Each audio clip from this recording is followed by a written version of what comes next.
Hello दोस्तों, नमस्कार। ममता मिश्रा के यूट्यूब चैनल पे सबका स्वागत है। आइए एक बहुत सुंदर, बहुत प्यारी सी लचारी गीत सुनते हैं।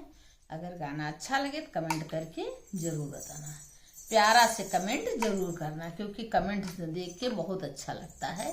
और फुल वॉच करके मेरा पूरा वीडियो सुनना। जय श्री राधे राम।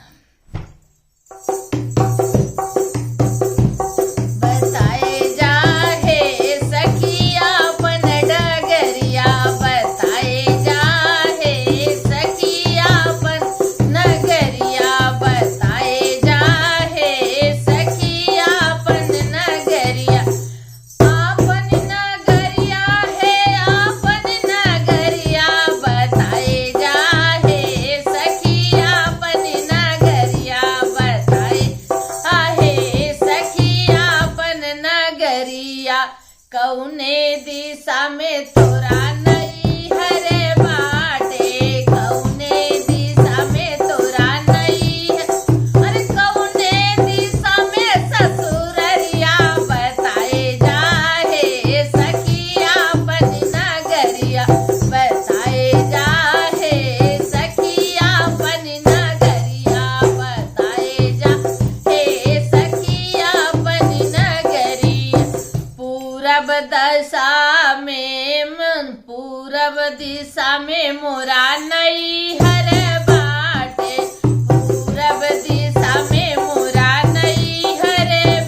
अरे पश्चिम में मोर ससुररिया बताए जा हे सखिया अपन डगरिया, बताए जा हे सखिया अपन नगरिया, बताए जा हे सखिया अपन नगरिया।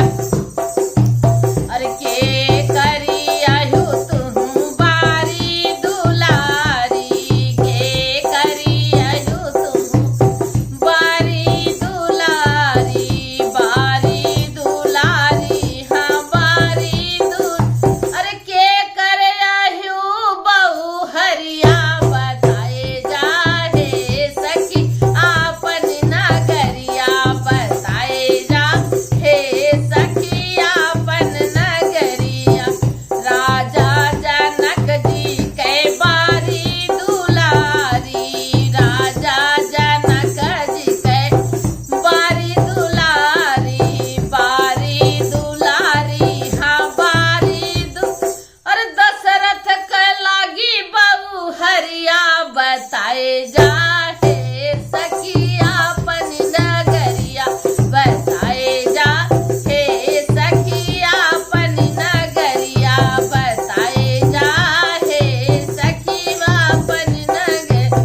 अरे केथुवन के तोरा महला दू महला, केथुवन के तोरा महला दू महला, महला दू महला हाँ महला दू महला। अरे केथुआ के लागल के मड़िया बताए जाहे सखिया अपन नगरिया, बताए जाहे सखिया अपन नगरिया।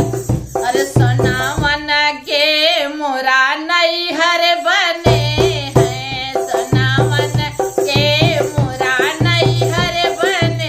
अरे रूपवन लागी के मड़िया बताए जाहे सखिया अपन नगरिया, बताए जा हे सखिया अपन नगरिया। अरे के करियाहु तुहु बारी बियहिया,